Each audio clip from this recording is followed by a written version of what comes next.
Ẹ kú dédé ìwòyí o, ìròyìn lérèfé ni mo mú wá sí etí ìgbọ́ yín láti ẹnu ọmọ yín ìyáàfin Lydia Ọbọ́fálẹ́yẹ. Ariwo ńlá gba gbogbo orílẹ̀-èdè yìí kan lẹ́yìn ìgbà tí àjọ ìgbìmọ̀ tí ó ń rí sí ìdánwò àwọn akẹ́kọ̀ọ́ oníwèé mẹ́wàá ti ilẹ̀ apá ìlà oòrùn adúláwọ̀ West African Examination Council du àwọn akẹ́kọ̀ọ́ láti ní ẹ̀tọ́ sí èsì ìdánwò tí wọ́n ṣe lórí abala ẹ̀rọ tí wọ́n ti máa ń gbé èsì ìdánwò jáde síta ti ọdún 2025 pẹ̀lú ìbámu wípé àṣìṣe ráńpẹ́ farahàn lórí ẹ̀rọ náà. Àkọsílẹ̀ ọ̀rọ̀ tí olórí ètò ìbáṣepọ̀ àwọn ará ìlú ti iléeṣẹ́ WAEC Mọ́yọ̀sọ́lá Adéṣínà sọ síta jáde ní wípé níní ẹ̀tọ́ sí wíwo èsì ìdánwò àwọn akẹ́kọ̀ọ́ lórí ẹ̀rọ ìgbàlódé náà ti di títìpa fún ìgbà díẹ̀. Wọ́n wá rọ àwọn akẹ́kọ̀ọ́ tí wọ́n ti yẹ èsì ìdánwò tí wọ́n wò tẹ́lẹ̀ rí láti sinmi fún wákàtí 24 hours kí wọ́n tó padà lọ yẹ èsì ìdánwò náà wò, èyí tí yóò bọ́ sí ọjọ́ Ẹtì fún ẹ̀dà tuntun mìíràn. Àkọsílẹ̀ ọ̀rọ̀ náà tún wá ṣàlàyé wípé àwọn àjọ WAEC náà kábàámọ̀ lórí nǹkan kékeré tí ó bàjẹ́ nínú ẹ̀rọ ìgbàlódé nígbà tí àwọn tún ń ṣe àyẹ̀wò èsì ìdánwò lórí rẹ̀. Gbogbo ìlàkàkà àwọn láti dẹ́kun ìwà ìbàjẹ́ nínú ìdánwò náà ló mú kí àwọn gùn lé àtúnṣe ohun àtúntò ìwé èsì ìdánwò ní ṣísẹ̀ntẹ̀lé, èyí tí ó wà ní ìbámu pẹ̀lú ètò tó dára láti lò fún àwọn iṣẹ́ kọ̀ọ̀kan tí àwọn sì ń tò láti iṣẹ́ ètò ìṣirò, mathematics, èdè òyìnbó, English, biology, economics àti bẹ́ẹ̀ bẹ́ẹ̀ lọ. Èyí ló jẹ́ kí kùdìẹ̀kudiẹ tí ó wà nínú èsì ìdánwò àti ẹ̀rọ ìgbàlódé náà hàn. Àjọ náà wá ń tọrọ àforíjì lọ́wọ́ gbogbo àwọn akẹ́kọ̀ọ́ àti àwọn ará ìlú tí ọ̀rọ̀ náà kàn, àti pé àwọn mọ rírì wọn fún sùúrù, ìfaradà àti òye tí wọ́n ní lórí bí àwọn yóò ṣe lọ padà ṣe àtúnṣe kùdìẹ̀kudiẹ pẹ̀lú ọkàn òtítọ́ láàrin wákàtí 24 hours. Ariwo ńlá náà wáyé nígbà tí olórí iléeṣẹ́ àjọ náà, Dókítà Amos Vanguard, ti ṣe àfihàn bí èsì ìdánwò WAEC ti ọdún yìí ṣe rí wípé ó dín díẹ̀ ìdá 40 nínú ọgọ́rùn-ún 38.32%, àti pé àwọn akẹ́kọ̀ọ́ tí ó dín díẹ̀ nínú mílíọ̀nù méjì 1,969,313 ni wọ́n gba máàkì tí ó dára nínú iṣẹ́ márùn-ún, èyí tí iṣẹ́ ètò ìṣirò àti èdè òyìnbó, mathematics àti English wà nínú rẹ̀. Ọ̀gá àgbà náà tún wá ṣàlàyé síwájú wípé èsì ìdánwò náà burú débi pé ó ti tó ìgbà ọdún púpọ̀ sẹ́yìn tí àwọn ti ṣe àfihàn irú èsì ìdánwò bẹ́ẹ̀. Èyí ló mú kí gbogbo àwọn onímọ̀ ìjìnlẹ̀ ti ètò ẹ̀kọ́ ti ìpínlẹ̀ sọ̀rọ̀ lórí ibi tí ètò ẹ̀kọ́ dé dúró báyìí, wípé ìwà ìbàjẹ́ nínú ìdánwò, examination malpractices àti àìmúra tó péye fún àyípadà nípa lílo ohun èlò ìgbàlódé fún ṣíṣe ìdánwò ló ṣokùnfà fífi ìdírẹmi tí àwọn akẹ́kọ̀ọ́ fìdírẹmi. Àwọn ènìyàn tí wọ́n kọbi ara sí ìdàgbàsókè tó wáyé ní Ọjọ́bọ̀ ní ẹgbẹ́ àwọn olùkọ́ ti orílẹ̀-èdè yìí, Nigerian Union of Teachers, ẹgbẹ́ àpapọ̀ àwọn òbí àti olùkọ́, National Association of Parent Teachers, àti ẹgbẹ́ àwọn akẹ́kọ̀ọ́ ti ilé ẹ̀kọ́ gíga, Association Nigeria, and the National Association of Nigerian Students.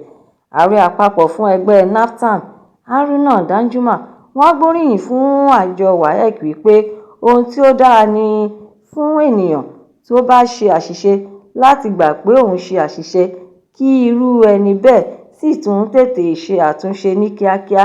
Ṣùgbọ́n èròǹgbà wọn láti bẹ̀rẹ̀ sí ní fi ìmọ̀ ẹ̀rọ ìgbàlódé síbi ti ṣe ìdánwò WAEC àti NECO ó dàbí ẹni pé àlá tí kò lè wá sí ìmúṣẹ rárá ni. Ẹ̀kúnrẹ́rẹ́ ìròyìn eléyìí náà wà nínú ìwé ìròyìn Punch. Ìgbìmọ̀ àjọ WAEC ti gbà wípé àṣìṣe wà nínú èsì ìdánwò tí àwọn gbé síta láàrin ọ̀sẹ̀ yìí, èyí tí àwọn sì tún ti ṣe àtúnṣe lórí rẹ̀ tí èsì ìdánwò náà ti padà gbé pẹ́ẹ́lí sókè ju èyí tí wọ́n gbé síta tẹ́lẹ̀ rí lọ. Wọ́n wá ṣàlàyé èsì náà gẹ́gẹ́ bíi pé akẹ́kọ̀ọ́ tí ó dín díẹ̀ ní mílíọ̀nù kan ààbọ̀ (1,239,884) ni ó ṣe àṣeyọrí tí wọ́n sì tún yege nínú pépà tí ó kéré jù 5 èyí tí ìwé ìmọ̀ ìṣirò mathematics àti èdè òyìnbó English wà nínú rẹ̀, tí ètò èsì ìdánwò tuntun náà jẹ́ ìdá 62 nínú ìdá ọgọ́rùn-ún 62.9% tí ó jókòó fún ìdánwò náà.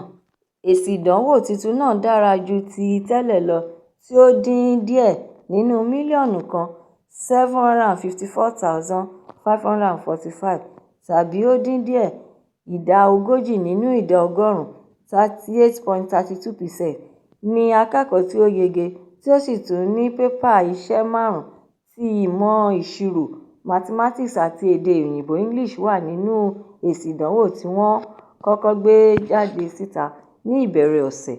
Ọ̀gá àgbà ti àjọ WAEC Dókítà Amos Vanguard wá ṣàlàyé síwájú níbi ọ̀rọ̀ tí ó ń bá àwọn akọ̀ròyìn sọ ní alẹ́ ọjọ́ Ẹtì wípé ó jẹ́ ohun tí ó bani nínú jẹ́ àti àbámọ̀ fún àwọn bí ó tilẹ̀ jẹ́ wípé òun ṣojú ọ̀gá pátápátá ti ìgbìmọ̀ alábòójútó àti òṣìṣẹ́ iléeṣẹ́ àjọ WAEC. Àwọn ń kí àwọn akọ̀ròyìn káàbọ̀ sínú ìpàdé níbi tí àwọn ti tún kéde àtúnṣe èsì ìdánwò tuntun èyí tí ó wáyé nínú ọdún tí a wà nínú rẹ̀, wípé nínú àwọn akẹ́kọ̀ọ́ tí ó dín díẹ̀ nínú mílíọ̀nù méjì 1,969,313 tí ó jókòó fún ìdánwò náà, àwọn ọkùnrin akẹ́kọ̀ọ́ dín díẹ̀ ní mílíọ̀nù kan 976,787 tí àwọn akẹ́kọ̀ọ́ obìnrin dín díẹ̀ nínú mílíọ̀nù kan náà 992,526.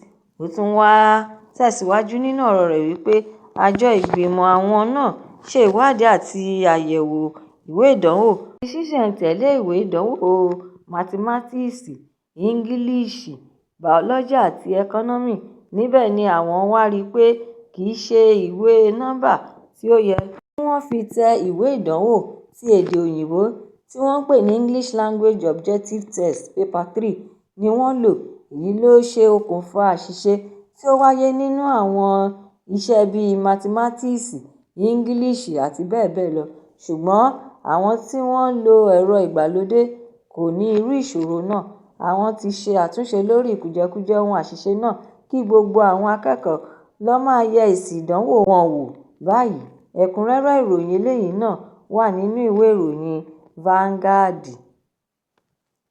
Gómìnà Ṣèyí Mákindé ti ìpínlẹ̀ Ọ̀yọ́ pẹ̀lú àwọn ènìyàn bíi igbákejì rẹ̀ Báyọ̀ Lawal, ọ̀gá fún iléeṣẹ́ ológun Chief of Army Staff (COAS), Ọ̀gágun Olúfẹ́mi Olúyìídé tí wọ́n ṣojú rẹ̀, àwọn ẹgbẹ́ ìgbìmọ̀ ti Olúbàdàn àti àwọn ènìyàn jàǹkàn-jàǹkàn ni wọ́n péjọ síbi ẹ̀yẹ ìkẹyìn fún ẹni 43 Olúbàdàn ti ilẹ̀ Ìbàdàn, Ọba Owólabí Ọlákùlẹ́hìn. Ọba àná tí ó di olóògbé náà jẹ́ ajagun-fẹ̀yìntì ológun ní orílẹ̀-èdè yìí ni wọ́n gbé wọ káàlẹ̀ nípa ṣíṣe ẹ̀yẹ ní ìlànà àwọn ọmọ ológun ní ilé ìjọsìn ti ìjọ Pétérù Mímọ́ Arẹmọ ní ìlú Ìbàdàn, Cathedral Church of St. Peter, tí gbogbo ìyókù rẹ̀ sì wọlé ní ìtẹ́ tí ó wà nínú ọgbà ilé ìjọsìn náà. Àwọn ẹgbẹ́ ọmọ ológun ti COAS ní apàṣẹ òṣìṣẹ́ gbogbogbò General Officer Commanding GOC ti abala ilé-iṣẹ́ ológun ti orílẹ̀-èdè ti agbègbè Ọjọ́ Major General Obinna Ọ̀nàbògù ṣojú wọn níbẹ̀.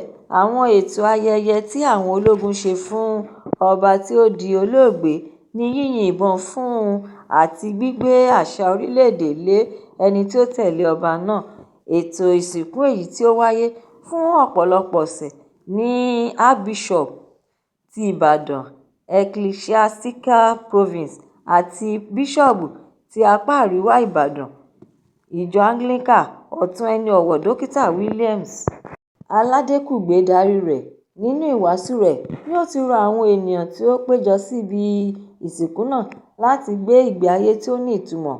Ó tún wá rán àwọn ènìyàn létí àwọn ohun àìgbọdọ̀ máa kojú bí ìdájọ́ àti ìṣirò ohun tí a gbé ilé ayé ṣe.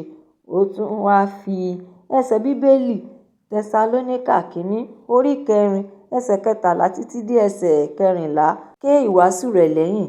Ó tún wá ṣe àpèjúwe ikú ọba Alákùlẹ̀yìn gẹ́gẹ́ bí àdánù ńlá fún gbogbo ilẹ̀ Ìbàdàn àti orílẹ̀-èdè yìí lápapọ̀. Ó wá ṣàlàyé síwájú wípé fún gbogbo onígbàgbọ́ tòótọ́, ikú jẹ́ àmì ìbẹ̀rẹ̀ ohun titun àti ìgbé ayé àìnípẹ̀kun ohun ayérayé. Ẹ̀kúnrẹ́rẹ́ ìròyìn eléyìí náà wà nínú ìwé ìròyìn The Nation. Ìròyìn lérèfé tòní kò ní jù báyìí lọ nítorí pé kí ń lọ́bẹ̀ oge. Ẹ tún pàdé mi lọ́la fún àkọ́tún ìròyìn lérèfé mìíràn láṣẹ Èdùmàrè. Ẹ má ṣe aláìlọ́kọ̀ sí YouTube channel ìròyìn lérèfé kí ẹ bá mi subscribe kí ẹ sì tún bá mi fi èròǹgbà yín ránṣẹ́ sórí rẹ̀ kí ẹ bá lè ní àǹfààní láti gbádùn ìròyìn lérèfé síwájú àti síwájú sí i. Ẹ ṣé mo dúpẹ́. Ó dàbọ̀.